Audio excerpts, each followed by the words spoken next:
What's up, folks? It's Coach Beard back with you for the 10th edition. It's hard to believe we're on our 10th episode already of Outside the Lab, our podcast brought to you by the Performance Center at Athletes Lab and powered by Under Armour. On Wednesday nights, we're trying to stay inside the organization and get some perspective and insight from our own coaches and weight training staff, as is the case tonight. And it brings me great pleasure to introduce you to Ryan Gant. Ryan's new with us in 2020. He and Audrey came on and have done incredible things in a short amount of time already with our strength and conditioning and speed and agility side of things, really developing our athletes at a high level and helping them develop for whatever their sport is, wherever they're at, in season, off season, they've got a plan with them. So a good buddy of mine, I've known him for a long time since we were little. Glad to be working with him now. So Ryan, welcome to the show, man. How's it going, Cam? Good. So, and like I said, I've known Ryan forever. We go way back to way back. The first bullet point that I was going to bring up today. That's right. I was going to be talking to you. St. Stevens and played against each other, played with each other. We were teammates at the Legion. Worked with Ryan's dad when he was part of our board of directors at the Hickory Post 48 American Legion team. So long history there. But for folks who don't know a lot about you, Ryan, because you are fairly new to the organization. Give us some background about where you're coming from. Sure, absolutely, man. But just like you said, I'm a local kid. I graduated from St. Stevens High School in 2010, same year you did from Bunker Hill. Played Legion ball here. Played for Post 48 for 4. Grant's brother. Let's see. Went to college at Western right after high school for a semester, then transferred back down here to CUCC to play baseball, and played baseball for 2 years at CUCC and was a part of the 2012 World Series team. And like you said, a lot of people in the organization didn't know this, but you and I had a fairly lengthy playing career together and playing against each other. So it's pretty cool to see how things come back around and work together as teammates and that sort of thing. But after I finished up at CUCC, went on to LR, graduated in 2015 with a bachelor's degree in exercise science, concentrated in exercise prescription. Upon graduation, was a little unsure of where I wanted to go with that. Was working at physical therapy specialist here in Hickory at the time.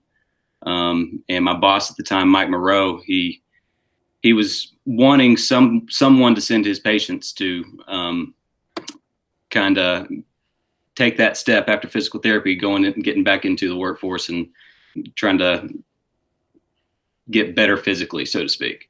But that's essentially my background. So local kid, local product, and looking forward to working for Athletes Lab. Very cool. So, and you kind of talked about it a little bit, but let's talk about this. So, obviously majored in exercise science in college, like you said, always played ball. Since we were little. But when did you know, like, this is what I want to do for a living? This is what I want to do. Whenever I get out of college, I've got that much of a passion for it. It's not just, I'm lifting because I play ball, but this is what I want to do. When did that hit for you? Oh gosh. So the strength and conditioning aspect, I fell in love with lifting weights and that aspect of baseball when I was at CUCC and part of that program. When I knew I wanted to do this professionally, while I was at physical therapy specialist, I attained my National Academy of Sports Medicine personal training certification. And so I've been an active personal trainer in the community for about 3 years. So I kind of had a wide range of clients. So I had guys as young as 13 and I had women as old as 76. So, I mean, I kind of found a niche in those 3 years with training younger athletes. And one day CVCC kind of posted that they wanted a strength conditioning coach. And I was like, this is it. This is my ticket to kind of get back into the sport that I love so much and also help athletes out at the same time. So that's essentially when I knew that I wanted to do this for a living. I knew that was my calling. I've been doing it for a few years and I knew that this was my niche and this is what I wanted to do.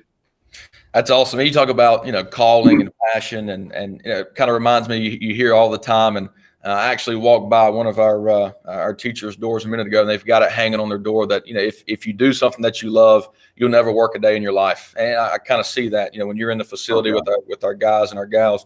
I think it's evident that Ryan has a passion for what he's doing. He enjoys it, and it is a calling, certainly. And I think people will see that whenever they work with you.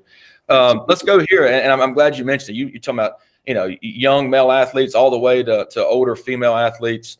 Or non-athletes, sorry, people, coming off of rehab. I mean, you've got such a wide range of experiences here. Talk about how that's helped you grow professionally, how it's helped your teaching methods, communication. I mean, that's certainly probably tough to manage all those different dynamics. It definitely can. And what that definitely taught me is the importance of mobility at all age groups. The importance of resistance training at all levels. It's taught me how to be creative of breaking down movements for people so that they can understand them and how to make that connection with their body.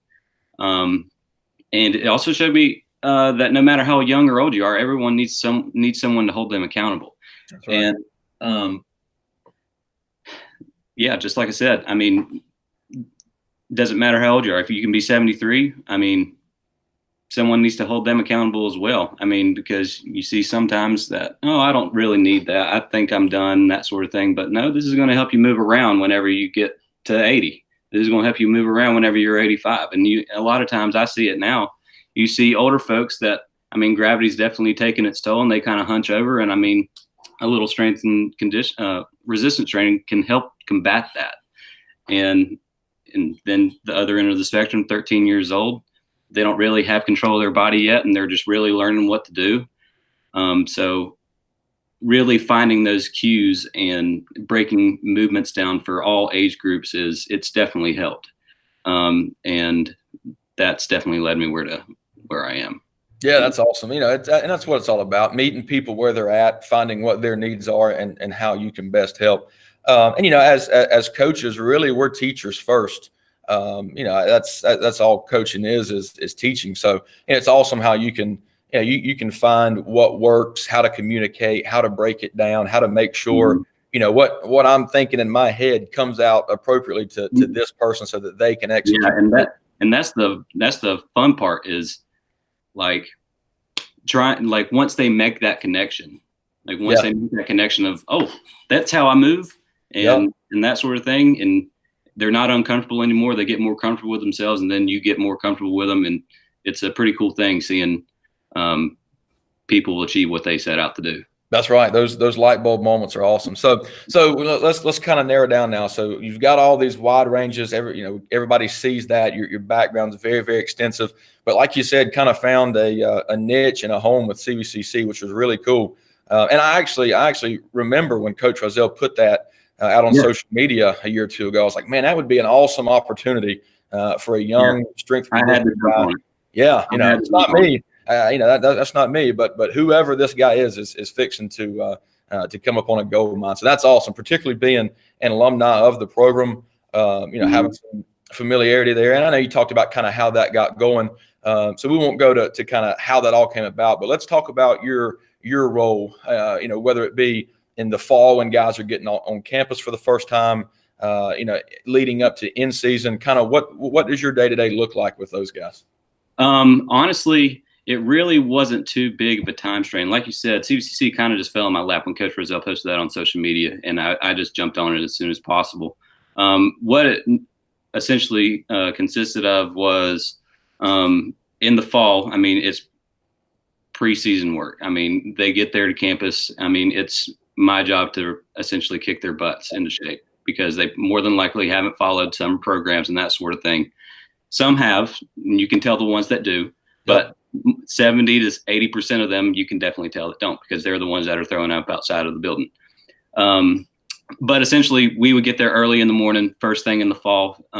We did what was called a hell week, where it essentially, well, like I said, we kicked their butts for about a week. And we got there about 5:30 in the morning.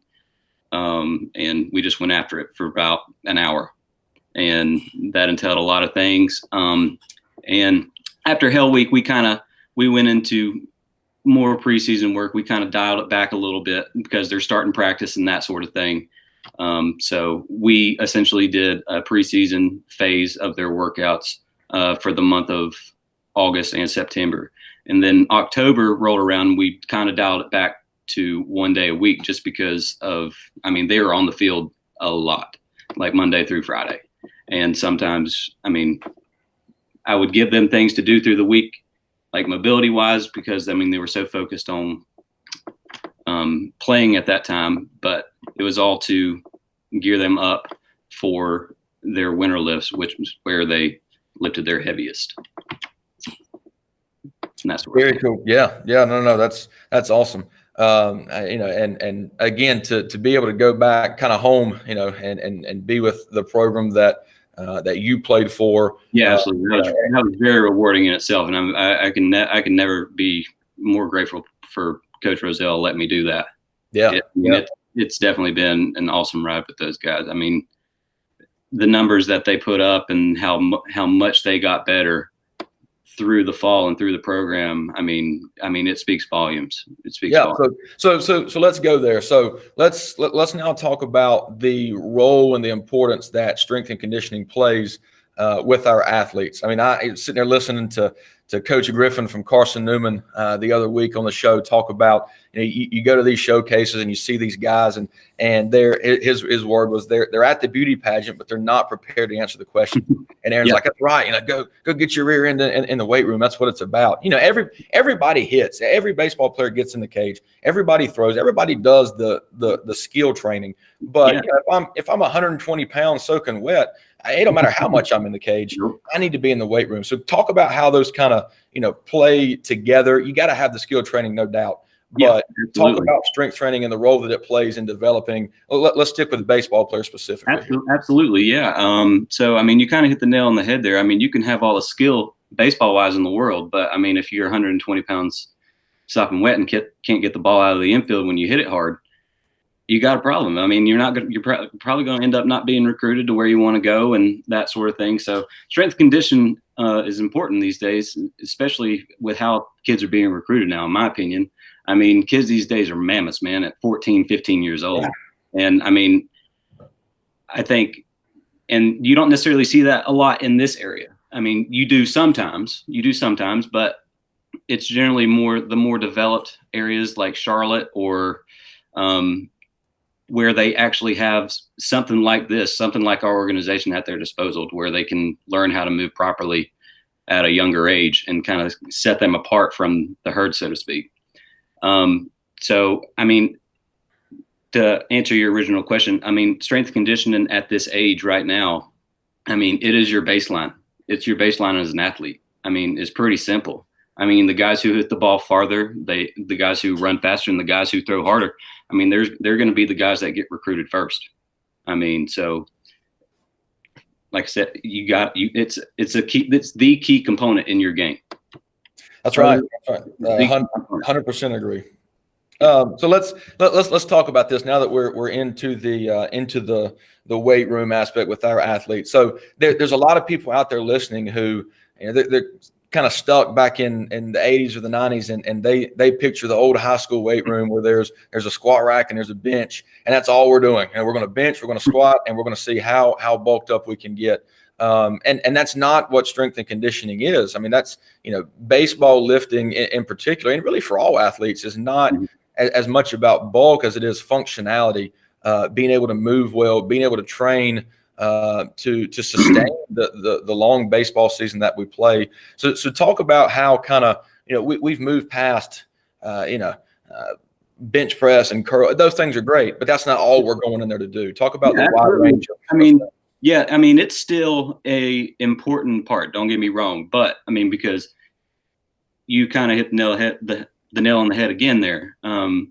You have to train for the movements that you make in a game. That's my motto, pretty much. I mean, you have to train for the movements you make in a game. So whether that be like throwing a med ball as hard as you can up against the wall, I mean, that's just like a baseball swing, and you can do progressive overload with that. And just the importance of mobility.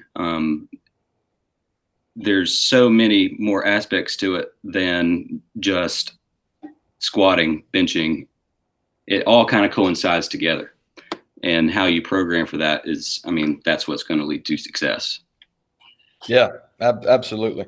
Okay, let's go here now. One thing I'll never forget, Coach Gant would always say this at Catawba when I was there, is if you want to change your body, start by changing your nutrition.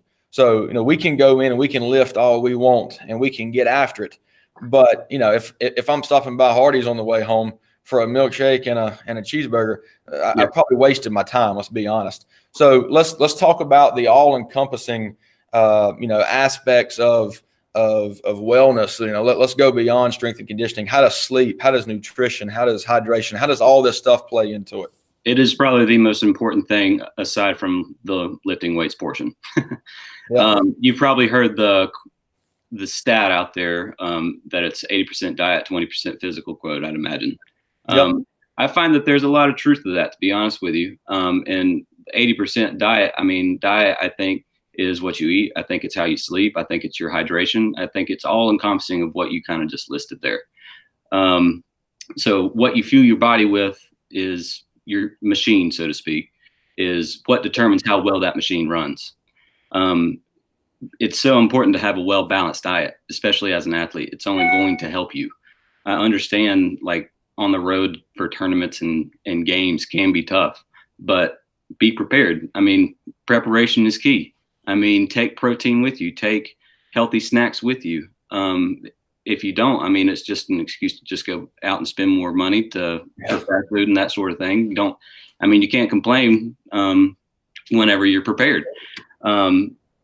So things like that. Another very important one, like you hit on, sleep. Sleep is of utmost importance. Sleep is where the magic happens. It's where your body recovers from what you just put it through. You see guys in there in the organization now. They'll go in there and they'll probably spend 8-9 hours in there. I remember, like, whenever I went over there for the first in-season injury prevention program workout, there was a kid in there probably an hour. I showed up an hour early, just because, it was my first time in there. I was nervous. So I want to be prepared and that sort of thing. And I saw this kid over there. I can't remember his name now, but he was there. He was hitting with, I think it was you. But he was there an hour before. He was there the entire hour and a half of the workout. He was there an hour after the workout was over, because I stayed an hour and a half after that. Right. So, all of that time he was just in there hitting, throwing, doing something. And that's burning calories too. That's a big thing that a lot of people forget. That big calories in, calories out kind of thing, not really seeing where you want to get to weight wise. You kind of got to remember of how much you're burning as well, because you see, if somebody's eating 3,000 calories and they go in there and spend that amount of time in there, they're probably going to stay right there at that baseline of weight where they're at. So dialing it back sometimes can honestly help you out a little bit. So, and that's a big thing in my programming too. I'm pretty quick and to the point when it comes to workouts. I don't really spend an hour and 15 minutes a workout. It's usually 35 to 45 minutes of high intensity training.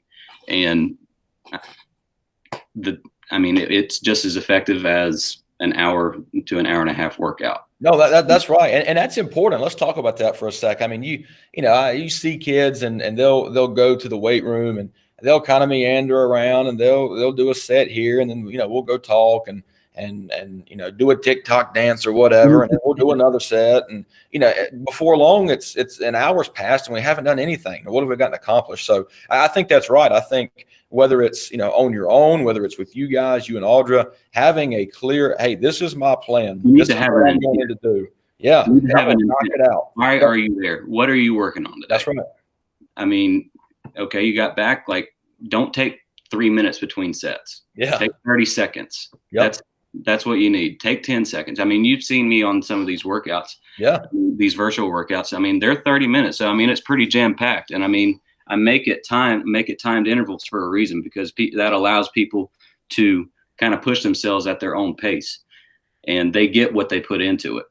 So, I mean, because whenever you're trying to program for, say, 30 kids at a time, and especially if they're 8 to 12 years old, I mean, it needs to be pretty general. It needs to be pretty generic.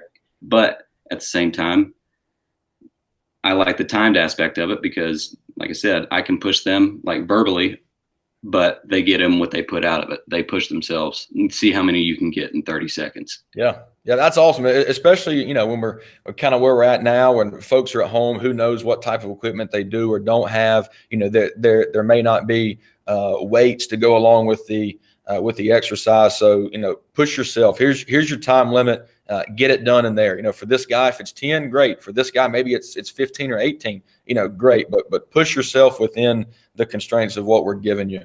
Yeah, I've definitely noticed out those workouts. Those have been awesome. And if you don't have timed interval stuff, I mean, make sure you have a solid workout partner. Have somebody else that's going to hold you accountable. Yep. I mean, get the guy that's 2 years older than you and go work out with him. Yeah, for sure. For sure. All right, so we talked about nutrition there. We talked about sleep and nutrition, dude. I figured that out very early on in college. You get to college and there's this meal plan, and there's the soft serve ice cream machine that you can run that thing as much as you want, and there's the soda machine. And that's easy way to go. Yeah, I got to go to practice 2 hours later. I'm going to die out there. So ice cream on your stomach before going to practice is never a good idea. Yeah, that's probably not good. So we talked about those things. Let's go to stretching now, because I feel like this is probably and again, nutrition, sleep, they're all probably underrated in our guys' minds, but stretching really, when it comes to functionality, mobility, being able to do the things I want to on the field to make it through the season healthy. Talk about stretching and the importance. It is very important. It is the unsung hero, so to speak, when it comes to strength and conditioning. I mean, you see a lot of guys out there that they'll go lift and they'll not stretch. I mean, because, all right, think of it this way. I mean, if you add 10 pounds of muscle mass and you didn't stretch, those muscles are going to be a little bit tighter, right? That's going to inhibit your throwing motion. That's going to inhibit your swing.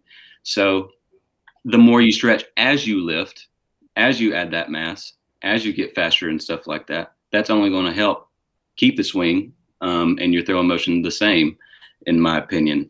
That's only going to help that out. So, I mean, it's very important in that aspect of the game. If you don't stretch, you run the risk of tearing things easy. You're more prone to injury.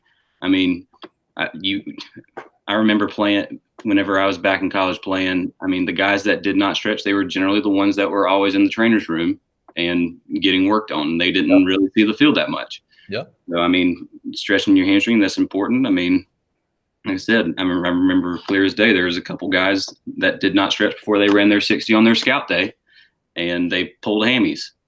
I mean, stretching is, like I said, the unsung hero to strength conditioning. And I mean, the more you do it, the better you are. I mean, there is such a thing as overstretching. You don't want to do that. So, I mean, you want to find that nice balance kind of in between to make sure that you're nice and fluid. Yeah, and one thing I'm glad you mentioned is what about the guy who just added 10 pounds of muscle? You were sitting there talking about the weight room and how strength plays and how that's one of the number one ways that I can develop my body. But if I put those 10 pounds on and now I can't apply it to the field, I can't use it because I'm tight or I'm hurt or whatever, then again, what am I doing? I've just wasted all that time. So being able to take that and apply it to the field, whether it's through stretching to keep my body, in shape and loose and ready or whatever, certainly important. Let's talk about this. So here we are, not where anybody expected us to be in the early part of May. We expected playoff runs and getting ready for the summer and all this stuff, but here we are stuck at home. So talk, and obviously the folks who have been on your online workouts have experienced this and they've seen these things and they've been doing them. But talk to the folks who are at home right now wondering, what can I do at home right now to get bigger, faster, stronger? Coaches all over America are telling their guys, be prepared on the back end of this thing. And maybe the biggest way that they can do that is to get stronger at home. So what can I do? Say I'm a kid, I've got nothing at home, no equipment. How can I get stronger right now? Well, use the equipment that you have at your disposal. If you don't have equipment, use your body. That is just fine. Okay. I mean, a lot of people kind of put stipulations on body weight movements and workouts and that sort of thing. But I mean, whenever you do like 200 push-ups in a row, come talk to me. Whenever you do 200 squats in a row, come talk to me. All right. I mean, I know it's boring. It can be boring, but I mean, you get, like I said to you earlier in the podcast, I mean, you get in what you put out. Right. All right. So, I mean, if that's what it takes, 300 bodyweight squats, 300 push-ups, whatever, I mean, do it. I mean, there's definitely different things that you can do.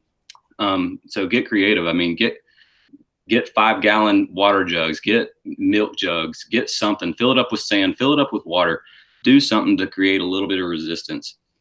I know that there was, people were having problems back at the beginning of April, trying to order, equipment. Gym equipment is going like wildfire right now. Yeah. I remember there's a guy that I know that, he bought a pair of 15-pound dumbbells for $90. $90 for a pair of 15s. That's how expensive some of that stuff is right now. Yeah. I mean, if you can get it, that's great. If you have it, that's even better. But there is always stuff that you can do body weight wise, and taking care of your diet, making sure you're getting enough rest, making sure you're getting the reps when it comes to your swing, your throws, pitches, everything like that. So, I mean, just make sure to, like I said, you put in what you put out. Yep. No, and I'll tell you the biggest takeaway from me in that segment right there was get creative. And I think we said that from the beginning is, the situation we're in obviously is less than ideal, but like you say, you're going to get out what you find a way to put into it.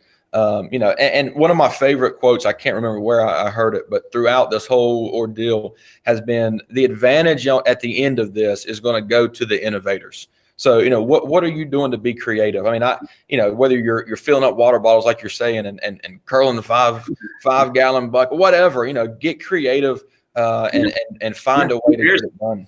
Who cares that it's 5 pounds? That's right. You curled 5 pounds more than the guy that didn't have anything to curl. So, I mean, That's right. The other thing too is and I say this to kids and to folks all the time is it's 2020. Like we have more information at our disposal than at any other time in history.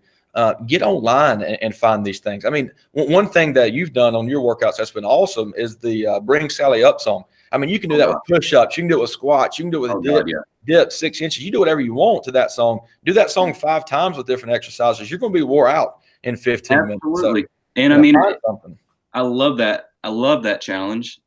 Just because, I mean, we did it. I did it for the first time for CVCC. And I mean, the camaraderie that was built on some of those challenges. I mean, guys pushing each other, getting through the song 3 dang times. Yeah. On some of those movements. I'm just like, oh my gosh, these guys want to win. I mean, that's what it takes. Yeah. I mean, when you'll hear me on those virtual workouts sometimes, especially during those challenges, I want you guys to pick each other up and literally yell at each other that you can do another one. Yeah.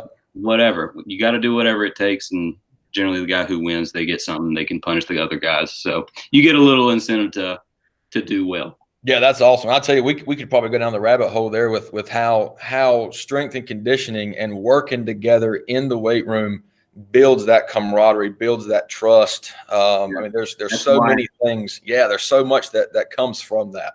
That's why I fell in love with it back at CVCC. That's how I knew I wanted to do it someday. Yeah. I mean, the feeling that I got whenever I was a part of a group, like everybody's just kind of huddled around you while you're squatting. Everybody's just kind of huddled around you while you're doing a bench press. Everybody's kind of huddled around you while you're doing a max deadlift or something like that, yelling all in your ear. Yeah. I mean, it's euphoric in a way. Just knowing that you have all of these teammates of mine around me, pushing me to make sure that I can get better. I mean, that's how winning teams are created. And I'll go ahead and say it. I think winning teams are created in the weight room because that's where you learn to push each other. That's where you learn how to pick each other up, literally pick each other up. Yeah, no, I agree. Let's switch gears a little bit. Let's talk about this. I know we could go on forever. So one thing, yeah, one thing at Athletes Lab is we want, just like it's in the name, we want our folks to be athletes. I want my baseball guy to go play football in the fall if he's a football guy, to be a basketball player, to wrestle, whatever it is. So and like I'm at Bunker Hill, so we've got 2A pot of athletes. We're sharing so many athletes. Talk to the folks right now who are thinking, I can only lift in the off season. Dude, you're always in season. You're playing football. You're going straight to basketball. You're going baseball. If you only lift in the off season, you're going to train a month out of the year. That's not getting it done. So talk about how can I train throughout the year, different phases. And obviously, I'm not going to be as intense in the middle of a football season as I would be in an off season. But talk about how I can lift throughout the year and how it's a continual process. Yeah, absolutely. It all kind of depends on what sport you're most concentrated on whenever you want to lift your heaviest, whenever you want to lift your lightest, and that sort of thing. So you kind of need to break it up that way. So, say we'll just go baseball, okay, because we've been talking about baseball the entire time pretty much. So baseball, typically you're going to do preseason stuff in the fall. So say you're a football player, you're going to be doing preseason baseball lifts and or just in-season football lifts. No matter what sport you're playing, you have to stay in shape. So baseball, you're going to typically do preseason August through the end of October. Then you kind of go into November where you start to lift your heaviest weights. And a football player coming off their season typically will come right into winter lifts for baseball. So, they may want to take a week or two to kind of let your body recover from the season before they kind of come in and start lifting weight, because you can really hurt your body from overuse if you're not careful. Heavy lifts November through January, February, then you get into this period of in season, going into the summer of off season. So in season is all about injury prevention, making sure you're loose, making sure your core stability, your core strength is up to par, and making sure that you just maintain all levels of strength, so to speak, throughout the season of what you just gained through the winter. And like I said, that kind of goes for all sports. So if you can apply that for all sports, and kind of have that in-season mentality for whenever you're, say, like you're a football player in football season, you need to stay in the weight room. You probably stay in the weight room while you're in football season, but it doesn't necessarily have to be heavy until it gets to November. Your heavy lifts for football come with baseball and that sort of thing. So just kind of to wrap that up, just take all of those aspects, preseason, winter lifts, and in-season injury prevention and off-season. Just kind of apply that to whatever sport applies to you. Right. And I tell you, it's hard.